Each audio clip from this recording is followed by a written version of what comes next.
I recently turned 39 and it got me to thinking about how next year I'm going to be turning 40, which in turn, as you do, coming up to a bigger birthday, you tend to look back at the things that you've done. One event in particular just popped back into my mind. A lot of you who watch the channel regularly probably already know that I studied audio quite a few years prior to that. I want to say it was about 2001 or something like that. I was completing my second year it was a jazz pop course. It was quite heavy on theory. You probably also know that I'm a drummer. Drummers don't really have the best knowledge in terms of chords and things like that. Rhythm, give me anything rhythmic and I'll be able to play it. I'll be able to figure it out. Melody and chords and things like that, I had to work hard to understand it.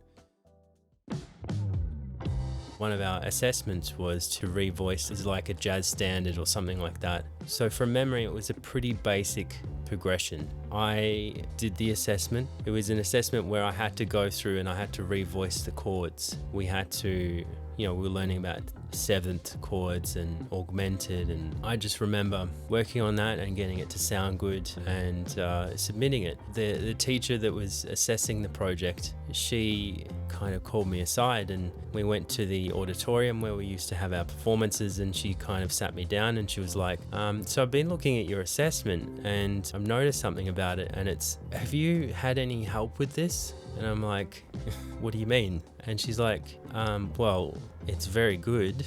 It's not what I would expect from you. And I was like, okay. And I couldn't do anything but just laugh. I mean, what can you do in that situation? It's both insulting and it's also a compliment. She obviously thought that my work was really good, but she also thought that I didn't do it. It wasn't until I explained my entire process of how I came about that she understood. The way that I actually did it was that we had access to, I think it might have been Logic or some sort of notation software where you can actually put in the chords and it'll play it back to you. And then you can obviously print that out. So what I did was I thought, well, I don't really know what chords I want to put in there. I'm not going to think like that because I can't. It's not the way my brain works. Something either sounds good, it sounds right, or it doesn't. And I knew enough theory to kind of grasp that something was beyond a major or a minor, but I was also applying some of the knowledge that I'd gained from doing the piano course, which was part of that. We had to figure out how to play, your first, third, and fifth, and then the major sevens and the minor sevens and all that sort of stuff. We covered all of that, but I could only really figure it out from C. It was just me dicking about, moving notes around on the computer and going, I like the sound of that, I don't like the sound of that. I've arranged it, it technically worked, it would flow nicely, and although I couldn't play it on a piano, I could figure it out slowly. I think that was the key, is that I could see, okay, if I'm moving from there to there, yep, that's within that range, I can see that that's going to work. That's how I figured it out. It sounded good to me. I think I had like 13th chords and things like that, really complex ideas, but how I worked it out was I'd gone through the process of going, okay, that works with the melody, and then I reverse engineered it.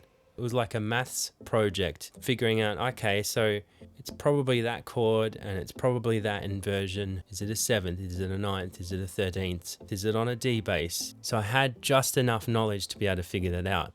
I was listening to a lot of Chick Corea at the time, so it's probably a bit of an influence there. You just got to laugh about being accused of plagiarism, especially when you obviously haven't done it.